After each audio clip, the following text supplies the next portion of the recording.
Ciao a tutti, bentornati allo Scrigno del Calcio ed eccoci ad un'altra puntata ed un'altra storia che voi mi avete suggerito, e vi ringrazio perché alcune volte mi suggerite delle storie, delle vicende che a me non sono venute in mente, che invece sono molto interessanti da raccontare. E parliamo oggi di quando Gianfranco Zola, a quasi 40 anni, decise di tornare nella sua Sardegna e di giocare per la prima volta con la maglia del Cagliari.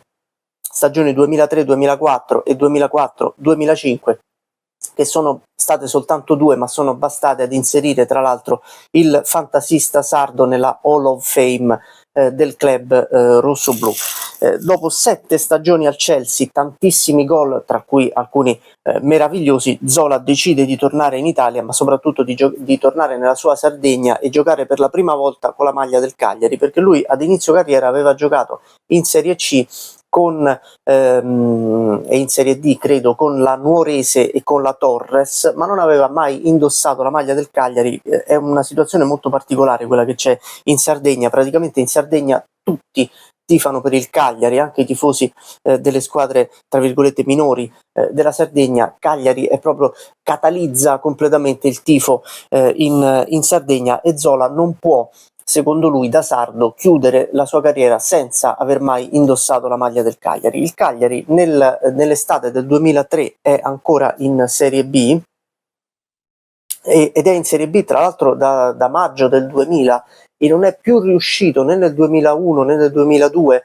e né nel 2003, 2002-2003 neanche a lottare per la promozione in Serie A. Ha sempre disputato delle stagioni abbastanza anonime. Sono iniziate tra l'altro anche queste vicende travagliate con lo stadio, che non sono finite neanche adesso. Lo stadio Sant'Elia è stato dapprima ridotto, uno stadio bellissimo da cui probabilmente non si vedeva benissimo la partita per la pista di atletica, però diciamo che rispetto a, passatemi il termine non particolarmente tecnico, agli accrocchi che sono stati fatti successivamente con gli spalti montati all'interno dello stadio Sant'Elia solo per avvicinare il pubblico, ma stadi piccoli, poi trasferimenti. Ricordo che nel 2002-2003 giocò a Tempio Pausania, alcune partite, stadi veramente piccoli che fanno tornare davvero la nostalgia dello stadio Sant'Elia. Comunque Zola sceglie di tornare in Serie B a Cagliari, e stavolta il Cagliari ha davvero velleità di promozione. L'allenatore è dapprima Giampiero Ventura, che poi verrà esonerato e arriverà Edi Reia, ma il Cagliari lotta per la promozione fin dall'inizio. Tra l'altro la stagione 2003-2004 è molto particolare in Serie B, con 24 squadre, un campionato lunghissimo, interminabile, e con 5 promozioni più la sesta che potrebbe arrivare, che arriverà effettivamente dallo spareggio con la quartultima della Serie A, diciamo uno dei campionati, forse il campionato più incredibile nella storia della Serie B, campionato, vi ripeto, interminabile, con delle squadre che mi ricordo ad esempio il Piacenza, che riuscì a stare in vetta, o comunque tra le prime, fino a febbraio-marzo, ma a febbraio-marzo non era praticamente neanche la metà del campionato, e poi crollò. E invece alcune squadre che riuscirono a mantenersi più o meno sempre nelle prime posizioni, tra cui il Cagliari, che arriverà secondo in classifica, riuscendo, nonostante una flessione a metà, vedete, nessuno riesce a mantenere un rendimento costante per tutta la stagione. Il Cagliari è una delle poche che ci riesce, arriva secondo, e Zola riesce a coronare il suo sogno di riportare il Cagliari in Serie A e di giocare in Serie A con il Cagliari, segnando anche 13 gol in 43 partite. Pensate quante partite si giocarono in quella partita. E il campionato 2004-2005 è un bel campionato per il Cagliari, perché il Cagliari è una squadra anche molto offensiva, allenata da Daniele Arrigoni, e a quasi 39 anni Zola è titolare, maglia numero 10 in Serie A con il suo Cagliari.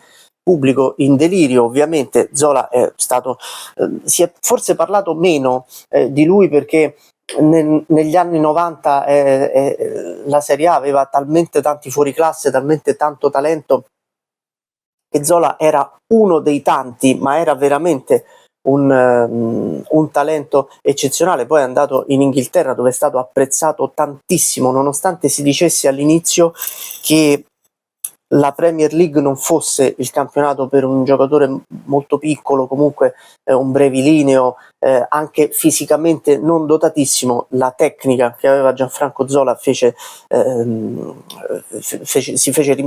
rimangiare a tutti questi pensieri, e vi ripeto, alcuni gol realizzati da Zola al Chelsea sono stati eccezionali, tra cui un gol determinante nella finale di Coppa delle Coppe contro lo Stoccarda nel 98, molto bello, tra le altre cose anche quello. Stagione 2004-2005, il Cagliari, vi dicevo, anche una squadra offensiva, con Esposito, Langella, appunto con Zola, che chiaramente non è il giocatore di maggior movimento, è un giocatore di quasi 40 anni che deve anche gestirsi dal punto di vista fisico, ma che porta esperienza, porta anche personalità. Il Cagliari non lotterà mai realmente per la salvezza, si manterrà sempre a debita distanza dalla zona retrocessione. Il primo gol di Zola arriva il 2 ottobre del 2004 in casa su calcio di rigore nella vittoria del Cagliari 2-1 contro il Brescia. Alla fine i gol saranno 9 in 31 partite, io me ne sono segnato qualcuno di quelli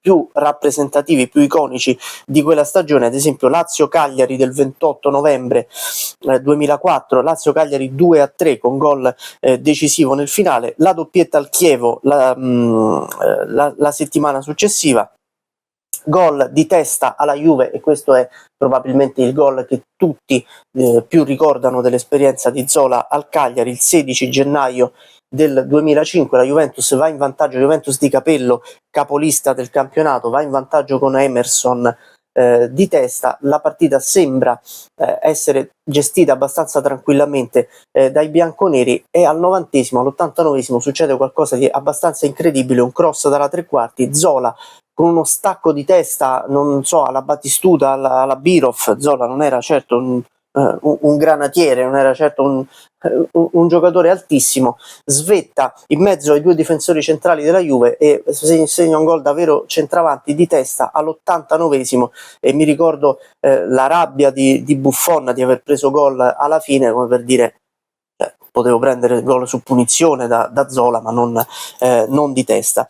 E il 29 maggio del 2005, proprio la gara di ritorno, Juventus-Cagliari 4-2, segna una doppietta, i 2 gol del Cagliari li segna lui, e sono i suoi ultimi gol e la sua ultima presenza da professionista, perché esattamente un mese dopo darà il suo addio ufficiale al calcio. Tra l'altro verrà insignito anche di un premio alla fine di quel campionato, il pallone d'argento, cioè il giocatore più corretto del campionato 2004-2005. Quella stagione termina con 9 gol in 31 partite, il Cagliari si salva e Zola viene, come detto all'inizio, inserito nella Hall of Fame del club sardo. È stato davvero un ritorno di cuore, ma non è arrivato a fare presenza a Cagliari, non è stato un po' la mascotte del Cagliari, è stato un grandissimo protagonista. Gianfranco Zola in quei 2 anni ha riportato il Cagliari in Serie A e poi